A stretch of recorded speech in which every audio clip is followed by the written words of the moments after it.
পতেঙ্গা মুসলিমাবাদ বেড়িবাঁধ এলাকায় কনকনে এই শীতে মধ্যমানবেতর জীবনযাপন করছেন অসহায় হতদরিদ্র বৃদ্ধ মমতাজ মিয়া দম্পতি, যাদের নিজেদের থাকার মতো একটি ভালো ঘর নেই। বৃদ্ধা স্ত্রীকে নিয়ে জরাজীর্ণ একটি টিনের ছাপরায় খেয়ে না খেয়ে দিন কাটছে তাদের। সংসারে লাগামহীন নানা বোঝা টানতে টানতে এখন অনেকটাই ক্লান্ত, সময়ের পরিক্রমায় হয়ে পড়েন অক্ষম, শক্তিহীন এই দম্পতি। সন্তানেরা যেন থেকেও নেই, খোঁজ খবর রাখে না বৃদ্ধ পিতামাতা। বয়সের ভারে নুয়ে পড়া মমতাজ মিয়ার চোখে মুখে এখন যেন নিরাশার আলো। মমতাজ মিয়ার মানবেতর জীবনযাপন কথা জানার পরই চলার পথে ইসলামের নেতৃবৃন্দরা মানবতার হাত বাড়িয়ে দেন। 20 ডিসেম্বর সন্ধ্যায় চলার পথে ইসলামের পরিচালক মোহাম্মদ মামুন হোসেন, উপদেষ্টা ATM ইসমাইল এবং পতেঙ্গা আলোড়ন স্বেচ্ছাসেবী সংগঠনের সদস্য সাইফুদ্দিন নিজেদের কাঁধে বহন করে শীতের কম্বলসহ খাদ্য সামগ্রী নিয়ে ছুটে যান মমতাজ মিয়ার কুড়ে ঘরে। চলার পথে ইসলামের মানবিক সহায়তা পেয়ে আবেগে কান্নায় ভেঙে পড়েন বৃদ্ধ মমতাজ মিয়া দম্পতি। আনন্দে অশ্রুসিক্ত নয়নে দুহাত তুলে মন খুলে আল্লাহর দরবারে দোয়া করেন মানবিক মানুষগুলোর জন্য। এভাবেই বেঁচে থাকুক মানবতা। খুব ভালো লাগে। আমি আল্লাহ শুকর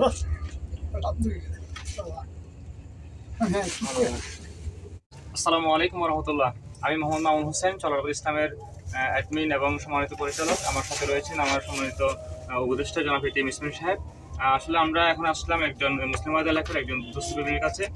আমরা আমাদের এক শুভাকাঙ্ক্ষী আমার ভাই মোহাম্মদ সাইফুল ভাইয়ের মাধ্যমে জানতে পেরেছিলাম যে, এবং আজকে সাগরের মাধ্যমে জানতে পেরেছি আমরা এই ফ্যামিলিটা, এই বৃদ্ধ একটা মমতাজ মিয়া সম্ভবত একজন মুক্তিযোদ্ধা, যতটুকু আমরা জানতে পেরেছি। উনি অনেক কষ্ট করে দুর্দশা জীবনযাপন করছে, মানবতার জীবনযাপন করছে। তো আমি আমার ভাইদের কাছে জানতে পেরে আমি আসলে খুবই আন্তরিক দুঃখ প্রকাশ করলাম। আসলে মন কাঁদছিল যে ওনাদের কাছে আসবো, দেখা সাক্ষাৎ করবো। এসে জানতে পারলাম যে আমার বাড়িঘর, আসলে বাড়িঘরগুলো ওনার নাই। উনি খুব কষ্ট করে এখানে থাকছেন, দিন যাপন করছেন। ওনার খাওয়া দাওয়া সহ শুরু করে বিভিন্ন থাকার ব্যবস্থা সহ ভাই অনিরাপদ, এবং উনি অনেক কষ্ট করে থাকছেন।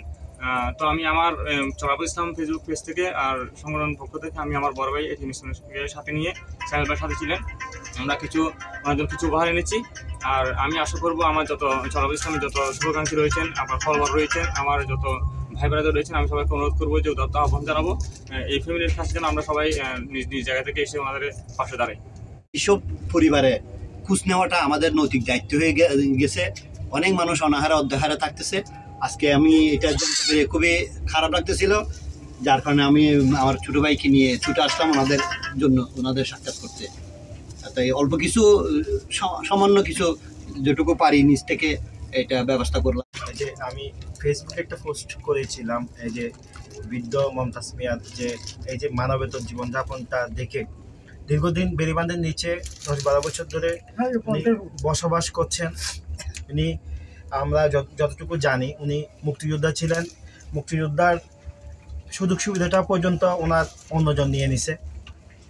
ছেলেরা থেকেও নাই, বিয়ে শাদী করে তারা বাইরে চলে গেছে। তো আমি এই মর্মে একটা পোস্ট দিয়েছিলাম।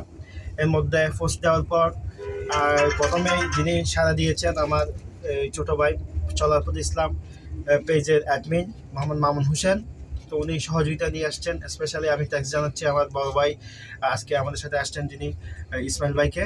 আর সাংবাদিক SK সাগর সবসময় আমাদের সাথে ছিল, সহযোগিতা করছেন, এই জন্য সবাইকে ধন্যবাদ।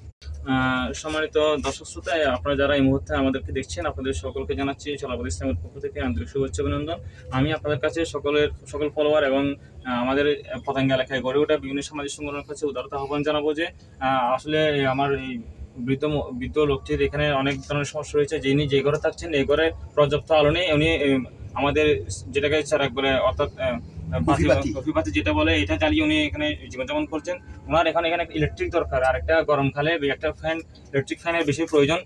আর এছাড়াও ওনার একটা দাবি রয়েছে, ওনার আবদার রয়েছে, এটা হচ্ছে ওনাকে যদি কেউ একটু স্বাবলম্বী করে, যদি একটু সুযোগ করে দিত, অর্থাৎ কোনো একটা যদি গরুর বাছুর কিনে ওনাকে দিত, উনি এটাকে পুষে উনি ওনার জীবনযাপন করার জন্য চেষ্টা করতো। উনি চাচ্ছেন এটা কারো কাছে হাত না পেতে যদি একটু স্বাবলম্বী হতে পারে, আসলে এই আহ্বান জানিয়েছে। তো আমি আমার পতেঙ্গার বুকে গড়ে ওঠা বিভিন্ন সামাজিক সংগঠনকে আমি উদারতা আহ্বান জানাবো, আপনারা যার অবস্থান থেকে বিভিন্ন সামাজিক সংগঠন থেকে যদি উদ্যোগ নেন, ওনাকে যদি একটা এই প্রথম অবস্থায় এখানে যদি একটা ইলেকট্রিক ফ্যানের ব্যবস্থা করতে হয়, করে দেওয়া যায়।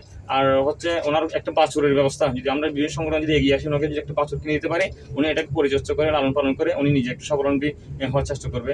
আর ওনার আর কারোর কাছ থেকে হাত পাতার জন্য হাত পাততে হবে না। যদি আমরা এই কাজটা করি, আমি আশা করি উনি স্বাবলম্বী হবে। তো এই সমস্ত সংগঠনকে উদাত্ত আহ্বান জানাবো, ওনার পাশে যেন এসে সবাই দাঁড়ায়।